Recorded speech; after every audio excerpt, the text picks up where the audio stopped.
नमस्कार, मी पूजाच मॅजिक किचनमध्ये पुन्हा तुम्हा सर्वांचं गोड खमंग आणि खुसखुशीत स्वागत। तर आज आपण बघणार आहोत गव्हाच्या पिठापासून अगदी मस्त झटपट होणारा अगदी कुरकुरीत असा नाश्त्याचा प्रकार। अगदी झटपट होतो, खूप टेस्टी आहे आणि कुणालाही बनवता आणि खाता येईल।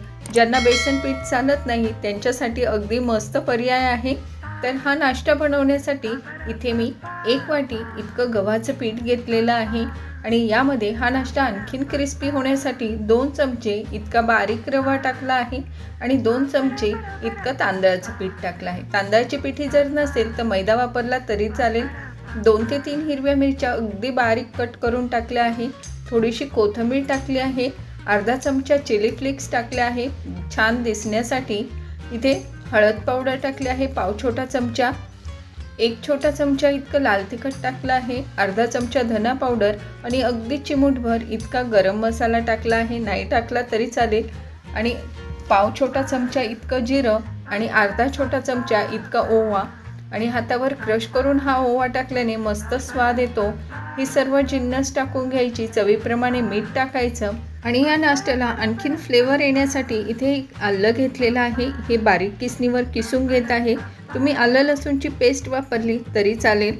तर इथे मी लसूण नाही वापरते, फक्त आलं वापरत आहे, कारण हा पावसाळ्यासाठी म्हणजे श्रावणात बनवत आहोत त्यामुळे फक्त मी आलं वापरलं आहे। कुणालाही बनवता आणि खाता येईल। सर्व मसाले आपल्या घरगुती वापरातील रोजच्या वापरातीलच आहे।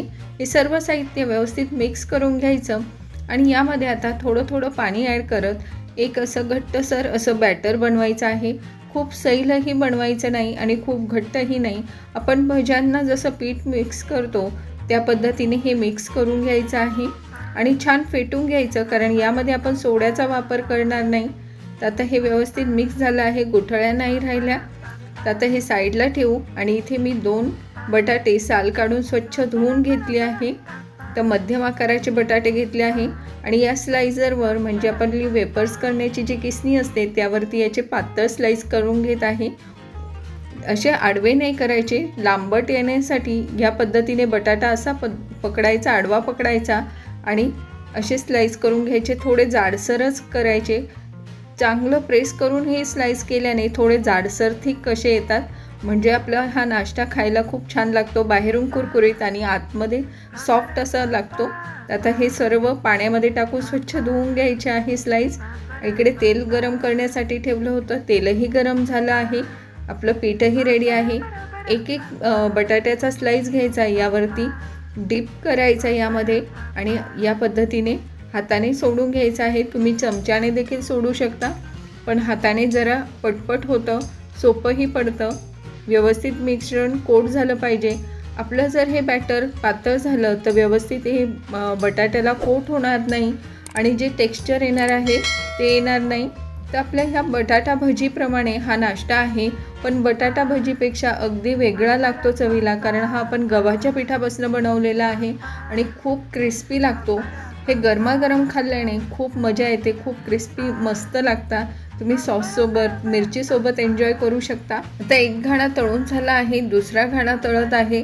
तर आता हे दुसरी बॅच तळताना गॅसची फ्लेम ही मध्यमच ठेवायची। मध्यम आचेवरतीच आपल्याला हा नाश्ता मस्त क्रिस्पी होईपर्यंत तळून घ्यायचा आहे।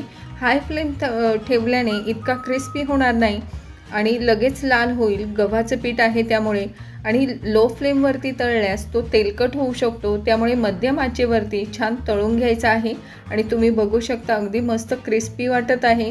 एक साईडने तळल्या गेलं की पलटवून घ्यायचा, दोन्ही साईडने छान तळून घ्यायचा आणि मस्त फुगलेले आहे, मस्त टम्म फुगतात हे बटाटा भजी म्हणा किंवा काहीही म्हणा, अगदी मस्त होतात। तर हा नाश्ता नक्की बनवून बघा।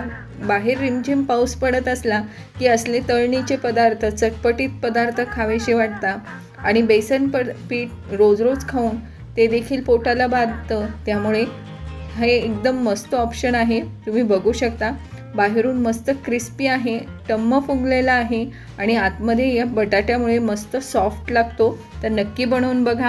ग्रीन चटणी सॉससोबत किंवा तळलेल्या हिरव्या मिरचीसोबत कसाही एन्जॉय करू शकता। गरमागरम क्रिस्पी खूप छान लागतो, असाच खाऊ शकता। तर आजचा हा व्हिडिओ कसा वाटला कमेंट करून नक्की सांगा. व्हिडिओ आवडल्यास व्हिडिओला लाईक करा, जास्तीत जास्त शेअर, आणि चॅनलवर अजूनही नवीन असाल तर अशाच मस्त रेसिपी सोप्या पद्धतीने बघण्यासाठी लगेच जाऊन चॅनलला सबस्क्राईब करा, बेल आयकॉनवर क्लिक करा.